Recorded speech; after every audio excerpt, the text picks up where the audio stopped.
Floodwaters are unsafe. We should all know this by now, yet after every storm or torrential downpour, health professionals are always there to remind us. After every storm or flooding incident, there are specific illnesses they have come to expect to see. We normally are going to brace ourselves for in the next couple of weeks.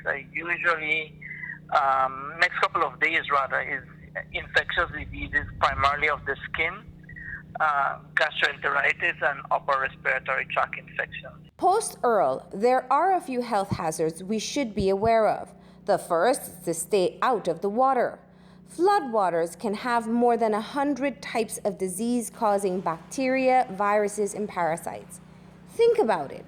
When the river, sea, or canal and sewer systems combine, it certainly can't be sanitary.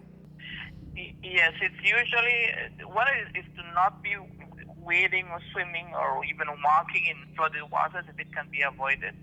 I mean, I saw some people swimming yesterday. That is totally off. And that's the same for rivers that are flooded as well? Yeah, any contaminated water, particularly the most stagnant ones where, the flooded waters that are going to start coming downstream are going to bring lots of things that we are not aware of. Interacting with the water is the main cause for skin infections. Ingesting contaminated water is another hazard, which is why the Ministry of Health urges people to take added precautions. We are working, and I know BWS sent out an advisory yesterday in terms of water systems being potentially contaminated. And contaminated doesn't necessarily mean with chemicals. The turbidity is going to be a little bit higher than we would want, particularly in the Cayo district and Belize district.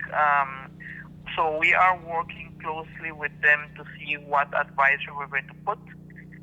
But for now, water that is coming out of your tap may need to be boiled and go to the measures to try to keep it clean and safe for drinking purposes. The fact that people didn't have proper refrigeration over the last 48 hours can contribute to gastrointestinal illnesses as well.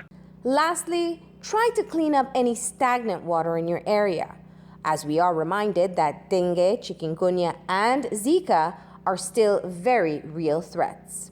Perhaps 1 week, 2 weeks from now, because of the stagnant water and all those unhygienic places that we may have, we may start to see a rise potentially in transmitted infections, the ones by mosquitoes, dengue, chikungunya, Zika.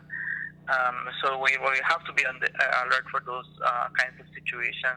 So it's particularly trying to make sure you have good hygienic practices, that you have proper clean water, sanitized water, proper sources of food, and to be avoiding those water sources where possible. Also try to prevent and clean up breeding sites for mosquitoes.